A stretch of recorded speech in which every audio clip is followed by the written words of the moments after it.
JK വേൾഡിലേക്ക് എല്ലാവർക്കും സുസ്വാഗതം. പെരിന്തൽമണ്ണയിലെ നമ്മുടെ ദൃശ്യ കൊലക്കേസിനെ നിങ്ങൾ മറന്നു എന്നറിയില്ല. അപ്പോൾ അതിൽ പ്രതിയായിട്ടുണ്ടായിരുന്ന വിനീഷ് ഈ പ്രാന്താശുപത്രിയിൽ നിന്ന് ചാടിപ്പോയിട്ടുണ്ടായിരുന്നു. ആ ആളെന്നെ ഇപ്പോൾ മുംബൈയിൽ നിന്ന് പോലീസ് പൊക്കിയിരിക്കുകയാണ്. അപ്പോൾ ആളെ പിടിച്ചത് എങ്ങനെയാണെന്നുള്ളതാണ്, അതിനെ പറ്റിയിട്ടാണ് നമ്മൾ സംസാരിക്കുന്നത്. സബ്സ്ക്രൈബ് ചെയ്യാത്തവരാണെങ്കിൽ സബ്സ്ക്രൈബ് ചെയ്തിട്ട് വീഡിയോ കാണാൻ ശ്രമിക്കണം. എനിക്ക് സബ്സ്ക്രിപ്ഷൻ വളരെ കുറവാണ്, അതുകൊണ്ടാണ്. ഈ കക്ഷി 3 മാസമായിട്ട് ഒളിവ് ജീവിതമായിരുന്നു മുംബൈയിൽ. അപ്പോൾ മുംബൈയിലെ ഒരു റെയിൽവേ സ്റ്റേഷനിൽ നിന്നാണ് മഹാരാഷ്ട്ര റെയിൽവേ പോലീസിൻ്റെ സഹായത്തോടെ കേരള പോലീസ് ഇയാളെ വലയിലാക്കുന്നത്. ഇയാൾ ചാടിപ്പോയതെന്ന് പറഞ്ഞു കഴിഞ്ഞാൽ നമ്മുടെ കുതിരവട്ടം മാനസികാരോഗ്യ കേന്ദ്രത്തിൽ കുറച്ച് സുരക്ഷാ വീഴ്ചകളും അപ്പം അങ്ങനെയുള്ള കാര്യങ്ങളൊക്കെ മുതലെടുത്തിട്ട് ഒരു ശുചിമുറിയുടെ ഭിത്തി തുറന്നിട്ടാണ് ഈ കുറ്റവാളി രക്ഷപ്പെടുന്നത്. ശുചിമുറി എന്ന് പറഞ്ഞാൽ മീൻസ് ഇപ്പോൾ ഒരു ടോയ്ലറ്റിൻ്റെ ഭിത്തി ഇങ്ങനെ റൗണ്ടിൽ തുറന്നിട്ടാണ് ഈ പ്രതി ചാടിപ്പോകുന്നത്. നമ്മൾ CID മ്യൂസിയലൊക്കെ കണ്ടിട്ടില്ലേ, ഹരിശ്രീ അശോകൻ ചാടിപ്പോകുമ്പോൾ ജഗതി പറയുന്നില്ലേ അമ്പട തുറപ്പാ. അപ്പോൾ ആ ഒരു സെയിം പാറ്റേൺ തന്നെയാണ് ഇവിടെ യൂസ് ചെയ്തിട്ടുള്ളത് പുള്ളിക്കാരൻ. എനിക്ക് തോന്നുന്നു പുള്ളിക്കാരൻ CID മ്യൂസ് കണ്ടിട്ടുണ്ടെന്ന്. ഇപ്പോൾ ആ മനുഷ്യൻ ഇപ്പോൾ നിയമത്തിന് മുന്നിൽ കീഴടങ്ങിയിരിക്കുകയാണ്. കീഴടങ്ങല്ല, പിടിച്ചപ്പോൾ ആള് കീഴടങ്ങി, നിരുപാധികം കീഴടങ്ങി. സംഭവം 2021 അതായത് ജൂൺ 17 ആയിരുന്നു നാടിനെ നട്ടിക്കിട്ടുണ്ടായിരുന്ന ഒരു ക്രൂരകൃത്യം നടന്നത്.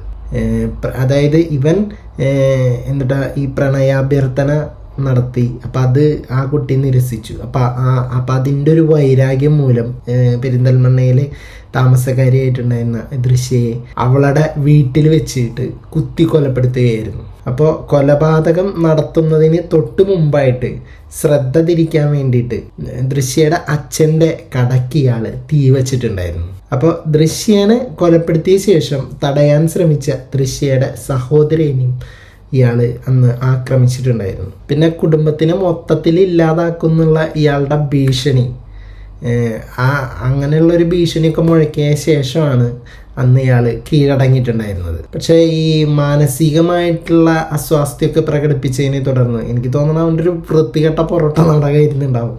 പ്രകടിപ്പിച്ചതിനെ തുടർന്ന് കുതിരവട്ടം മാനസികാരോഗ്യ കേന്ദ്രത്തിൽ പ്രവേശിക്കപ്പെട്ടിട്ടുണ്ടായിരുന്നതാണ് ഈ വിനീഷ്. അപ്പോൾ ഈ 2025 ഡിസംബർ 29 അവിടുത്തെ ടോയ്ലറ്റിൻ്റെ റൗണ്ടിലൊരു പൊത്തുണ്ടാക്കിയിട്ട് പുറത്തേക്ക് ചാടാനുള്ള ഒരു വഴി റൗണ്ടിലുണ്ടാക്കിയിട്ട് അവിടെ നിന്ന് ആ ടോയ്ലറ്റിൽ നിന്ന് ആൾ ചാടിപ്പോകുന്നത്. അപ്പോൾ അവിടുത്തെ അന്നുണ്ടായിരുന്ന സുരക്ഷാ ജീവനക്കാരൊക്കെ ഉണ്ടാവുമല്ലോ, അപ്പോൾ അവരുടെയൊക്കെ കണ്ണു വെട്ടിച്ചിട്ട് ഇയാൾ രക്ഷപ്പെട്ടത് അന്ന് ഭയങ്കരമായിട്ട് നല്ല വലിയൊരു വാർത്തയ്ക്കും കാര്യങ്ങളൊക്കെ ഉണ്ടായിരുന്നു. പ്രതി പുറത്തിറങ്ങിയതോടെ പിന്നെയും ഈ ദൃശ്യയുടെ മാതാപിതാക്കൾക്ക് ഭയമായിരുന്നു. ഭയം എന്ന് പറഞ്ഞു കഴിഞ്ഞാൽ ഇവൻ കൊല്ലുന്നാണ് ഭീഷണി മുഴക്കിയിട്ടുണ്ടായിരുന്നത്. പോരാത്തതിന് പ്രാന്താന്നും പറയുന്നുണ്ട്. അപ്പോൾ പിന്നെ എന്ത് വേണമെങ്കിലും ചെയ്യാലോ ഇവന്. ഇപ്പം 4 പേരെ കൊന്നാലും 10 പേരെ കുത്തിയാലും പ്രാന്തുള്ളവന് ജയിലിലേക്ക് പോകണ്ടല്ലോ, പ്രാന്താശുപത്രി പോയി കിടന്നാൽ പോരെ. അപ്പോൾ അവരെന്നെ കൊല്ലാൻ വരുമോ എന്നുള്ളൊരു, കൊല്ലാനായിട്ട് വിനീഷ് എത്തുമോ എന്നുള്ളൊരു ഭയം ഈ ദൃശ്യയുടെ അമ്മ അന്ന് പരസ്യമായിട്ട് പ്രകടിപ്പിച്ചിട്ടുണ്ടായിരുന്നു. പക്ഷേ രക്ഷപ്പെട്ട ശേഷം ഈ വിനീഷ് നേരെ കടന്നത് മുംബൈയിലേക്കായിരുന്നു. അവിടെ പല സ്ഥലങ്ങളിലായിട്ട് ഇയാൾ ജോലി ചെയ്തിട്ട് ഒളിവിൽ കഴിയുകയായിരുന്നു. അപ്പോൾ ഈ ഒളിവിൽ കഴിഞ്ഞുകൊണ്ടിരിക്കുമ്പോൾ പൊട്ടത്തരം ചെയ്തു. അതായത് നാട്ടിലൊരു ബന്ധുവിന് ഫോണിൽ വിളിക്കാൻ ശ്രമിച്ചു.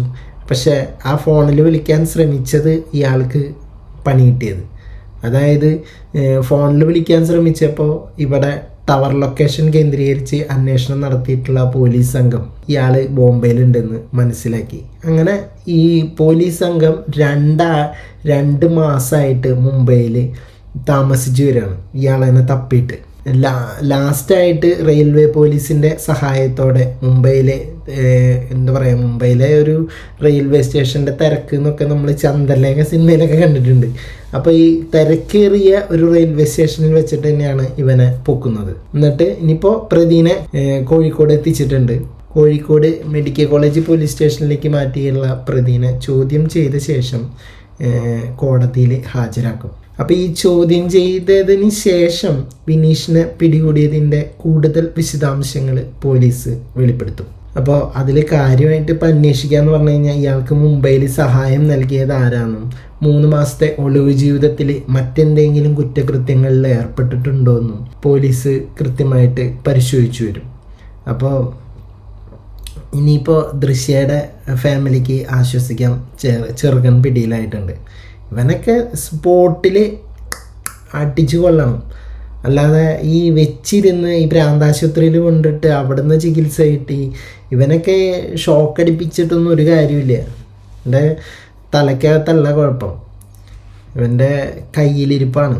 അപ്പോൾ തലയ്ക്കകത്ത് ഷോക്കടിപ്പിച്ചിട്ടൊന്നും ഒരു കാര്യമില്ല, ഇവനൊക്കെ സ്പോട്ടിൽ വെടിവെച്ച് കൊല്ലാണ് വേണ്ടത്. ഓക്കെ, അപ്പോൾ ഇതിൽ നിങ്ങളുടെ അഭിപ്രായങ്ങൾ എന്താണെങ്കിലും താഴെ കമൻറ്റ് ബോക്സിൽ രേഖപ്പെടുത്തുക. പോയി വരാം അടുത്തൊരു വീഡിയോ ആയിട്ട്.